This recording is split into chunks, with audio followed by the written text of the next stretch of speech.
Tell us a little bit about yourself. Don't you love that question? Don't you feel like, well, wait a second here. Didn't you read my resume? Isn't that why we're here?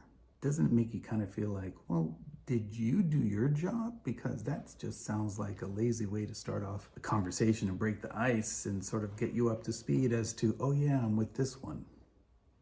Well, instead of getting frustrated, why don't we do this? Why don't we use this as an opportunity to present yourself as a professional, showcasing how organized you are and really how good are your verbal communication skills. Now, you need to do some research first because you should have it on your resume. After ATS systems, AI does their vetting with all the applications, a human being is eventually going to read your resume. And within 10 to 15 seconds, they're going to want to see, hey, this person seems relevant and they seem very good at what they do. And that information that you're providing needs to be like a baseball bat, a sledgehammer, smashing them in the face so that there's no question whatsoever why you need to be in an interview with them. So what do they want to know? They want to know, how long have you been doing this? What exactly have you been doing? For whom have you done it for? What makes you so different? And are you any good at what you do? So you need to do your own research. You need to familiarize yourself with your resume. You need to familiarize yourself with, hey, these are my highlights. So when you're asked that question, you just present it. So I'm going to give you an example. Well, I'm really glad you asked that question. I have over 15 years of transformative business operations experience, scaling organizations from 100 million to 4 billion, creating cost savings up to 21 million, doubling the size of organizations, cutting attrition by 56%. And many of my clients have become number one in their vertical.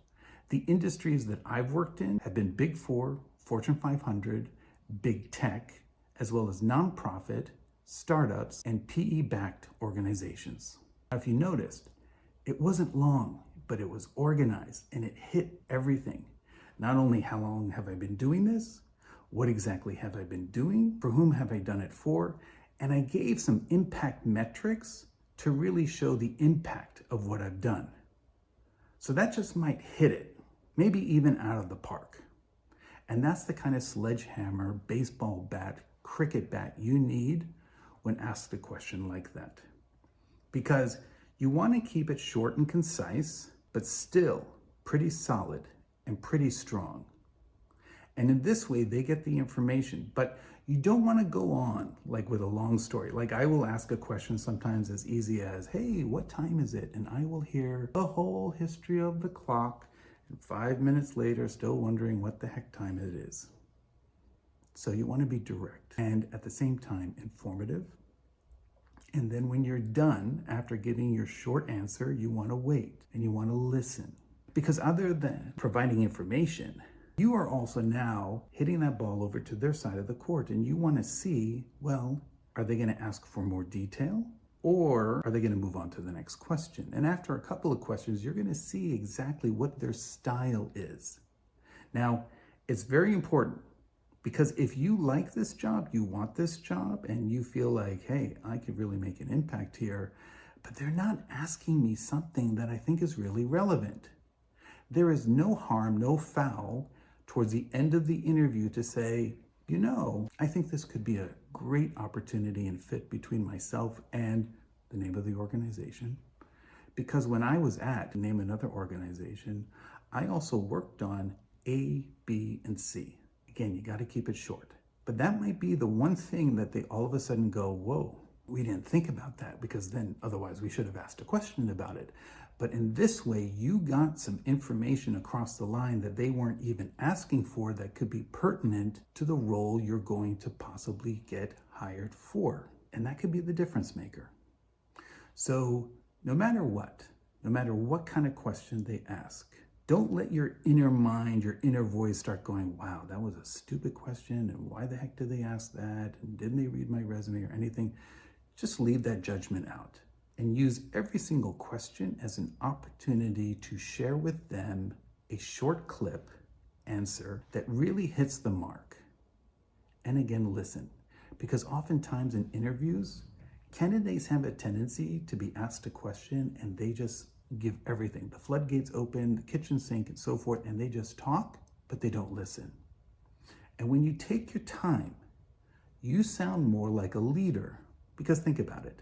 A leader doesn't have to rush. Sure, in the middle of battle, they may be barking out orders or whatever because, hey, all hands on deck, we don't want to sink the ship, or, hey, we need to address certain things. But I think a really good leader doesn't get to that point where it becomes such a panic. I think that a good leader is already organized, foresees problems before they happen, and also deals with them in a calm fashion.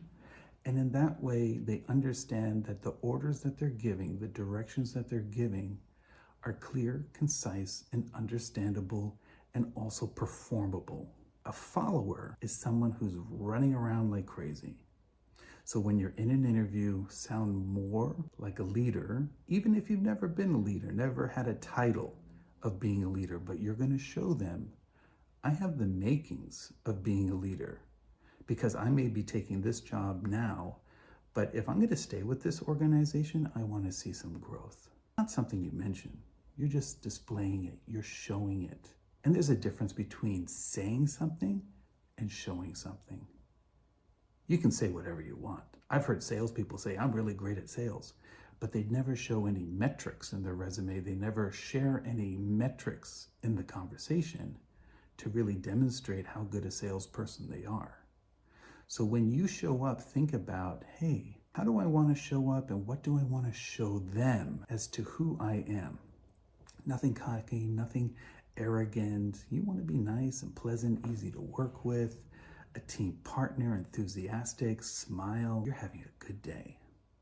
And when they ask their questions, you've got great answers. And you listen.